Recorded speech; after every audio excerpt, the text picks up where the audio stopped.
You decide to act, and your mind finds one more reason to wait. You decide to speak, and your mind rehearses the sentence 4 times before your mouth moves. You decide to trust yourself, just once, and somewhere between the decision and the action, a committee shows up in your head to vote on it. None of that is thinking. It feels like thinking. It calls itself being careful. But there's a word for what's actually happening in that gap between deciding and doing, and a 400-year-old letter written to a sword master explains it better than anything modern psychology has come up with since. The word is Mushin. It translates, roughly, to no mind. And once you understand what it actually means, and more importantly, how it's built, you'll realize the problem was never that you think too much. The problem is that you've never been taught how to recognize when the thinking is already finished. I want to take you into a dojo in Kanagawa, because that's where I actually watched this happen in front of me, not in a book. A kendo instructor named Watanabe was working with a student, maybe 19 years old, clearly talented, clearly overthinking every single strike. You could see it in his shoulders. He'd raise the sword, hesitate a fraction of a second, and get hit almost every time in that fraction. Watanabe stopped the session and asked him a question that sounded almost insulting at first. He asked, "What are you thinking about right before you strike?" The student listed it out. Footwork, distance, timing, whether his grip was correct, whether the instructor would counter left or right. Watanabe nodded and said something like, "That's 5 decisions happening in half a second, and you're surprised you're too slow." Then he said the sentence that actually mattered. He said, "You don't need a faster mind. You need less mind." I didn't understand that sentence for a long time.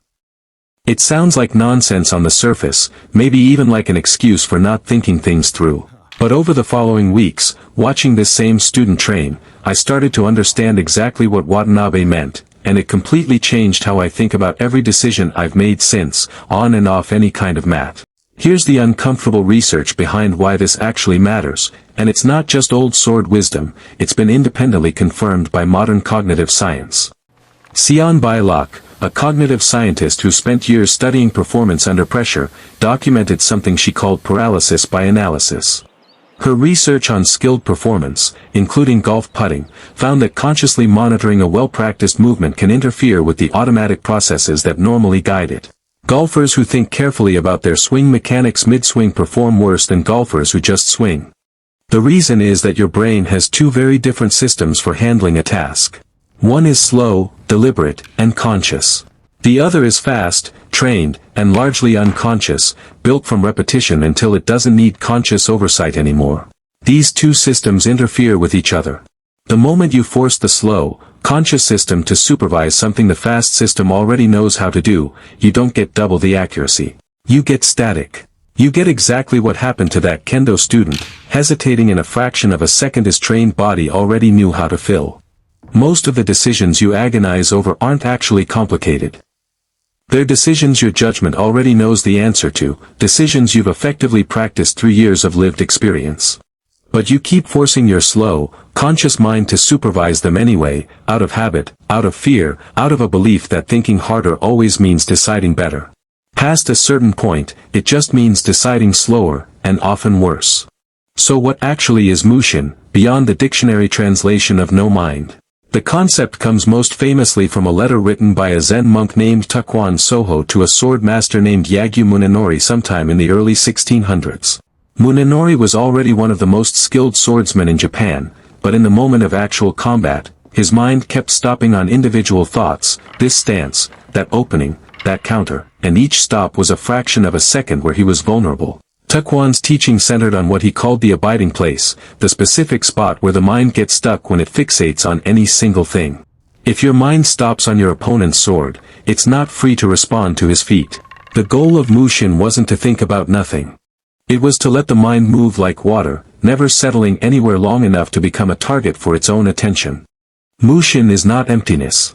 It's not some blank, meditative void where you switch your brain off and hope for the best. It's what a mind looks like after so much preparation has been done in advance that conscious deliberation is no longer necessary in the moment. It's not the absence of thought. It's the completion of thought, done earlier, so it doesn't have to happen live. Watanabe's student wasn't going to reach that state by trying harder to relax. He was going to reach it by drilling footwork and grip and distance so many thousands of times that his body stopped needing his conscious mind to supervise them, freeing that mind up for the one thing that actually mattered, which was reading his opponent. Now here's where this gets genuinely useful to you, nowhere near a sword. Overthinking almost always shows up in one of two categories, and mixing them up is exactly why most advice about decision-making fails. The first category is decisions you've never practiced, high stakes, unfamiliar, genuinely complex. Selling a company, ending a long relationship, moving your life across the world. These deserve real, conscious thought. That's exactly the kind of decision the concept of the deliberate pause, was built for, and if you've watched my video on that, you already know slowing down there is correct, not weak. The second category is where almost all of your daily overthinking actually lives. Decisions you've made 100 times before, in slightly different clothing each time. Whether to send the email you already drafted.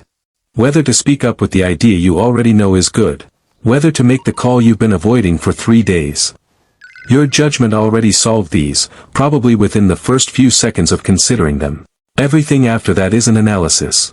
It's your slow mind interfering with a decision your fast mind had already made. There's a fast way to sort a decision into one of these two piles, and it has nothing to do with how anxious it makes you feel, because anxiety lies about that constantly. Ask instead whether the decision is reversible.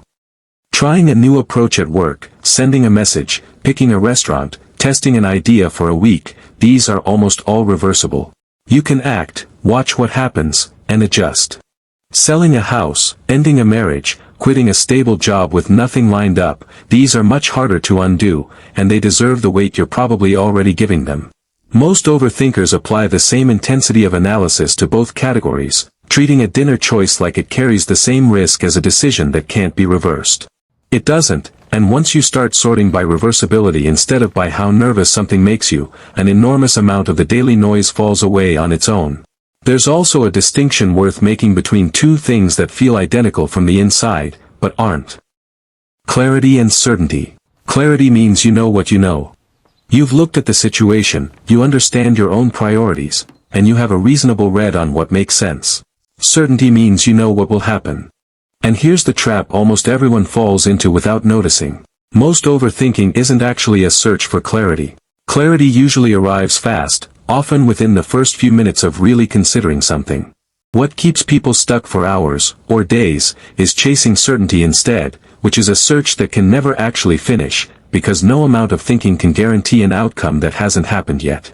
If your personal rule is that you'll act only once you feel completely certain, you've quietly built a rule that can keep you stuck indefinitely, on decisions that were already clear a long time ago. I asked Watanabe, months later, how he actually taught a 19-year-old to sort decisions like this in real time, in the middle of a match, with no time to sit and analyze categories. He said something I still think about. You don't teach the difference, he said. You teach the body to recognize the feeling of a decision that's already finished, and get out of its way before the mind notices there's nothing left to do. That sentence is really the whole method, but it's built out of 3 habits, not one trick, and they build on each other in order. The first is learning to notice a specific feeling you already have, you've just never named it. It's the rereading of a message you've already decided to send. It's opening the same tab a 3rd time for information that changed nothing since the first 2 times. That feeling isn't diligence. It's your slow mind circling a decision your fast mind already closed. The second is what to do once you catch it. Watanabe told his student to count to 2, silently, and act on whatever his instinct said the moment before he started counting. 2 isn't a magic number backed by some precise study. It's short enough that your slow, deliberating mind doesn't have time to build a new argument from scratch, but long enough for one honest gut check, a single beat to confirm you're not about to do something genuinely reckless. And to be clear, since this is where people get confused, this isn't impulsiveness. Impulsiveness skips judgment entirely. This uses judgment you already built, years of it, and just refuses to let it get relitigated for the 4th time after it already finished. The 3rd habit is what makes the first 2 stick instead of fading out after a week. Keep a short, private log, just for yourself, every time a fast decision turns out fine. Not to prove anything to anyone else. To give your own nervous system real, accumulated evidence that your instinct is trustworthy. Most overthinking is really the result of a nervous system that's never been shown proof that fast judgment works, so it keeps demanding more analysis as a kind of insurance policy. That policy doesn't get cancelled by a pep talk. It gets cancelled by evidence, stacked up one decision at a time. One more thing worth carrying with you, because it quietly undoes a lot of unnecessary fear.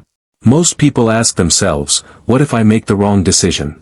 It's the wrong question, because it only points backward, toward avoiding a mistake that hasn't happened yet. A more useful question is, what will I do if this doesn't work? That one points forward, toward your own ability to respond, and it's a completely different kind of confidence. Not the belief that nothing will go wrong. The much sturdier belief that if something does, you'll handle it, adjust, and keep moving. Watanabe's student never became someone who was certain he wouldn't get hit. He became someone who trusted himself to recover the instant he did. I went back to that dojo about 8 months later. Same student, same instructor, completely different match. The hesitation was gone. Not because he'd learned new techniques, he was running the same footwork, the same grip, the same fundamentals from 8 months earlier. What had changed was that none of it required his conscious attention anymore. His mind wasn't stopping anywhere. It was doing exactly what Taekwon described 400 years ago, moving like water, never settling long enough on any single thought to become a target for its own hesitation. Afterward I asked Watanabe if the student had gotten smarter. He laughed and said no, he'd gotten quieter. His mind hadn't improved. It had finally gotten out of its own way, because it no longer needed to supervise something it had already mastered. That's the actual lesson underneath all of this. You don't need a calmer mind. You need a mind that's finally been given permission to stop double-checking work it already finished. Most of your overthinking isn't protecting you from bad decisions. It's just proof that you've never let yourself trust the decision you already made. So here's what I actually want you to do with this. The next time you catch yourself reopening a decision, ask if it's reversible. If it is, and you already have enough to go on, count to 2, and act. Ask yourself honestly whether you're chasing clarity, which you probably already have, or certainty, which was never coming. And if something does go wrong afterward, remember that was never actually the question that mattered. The question was always whether you'd know what to do next. You will. If this changed how you'll approach your next decision, subscribe, because next week I'm covering a Japanese principle about building real wealth starting with absolutely nothing, and it's probably not what you think it means. And I want to know, what's one decision you've been overthinking right now that some part of you already made days ago? Tell me in the comments. I read every single one.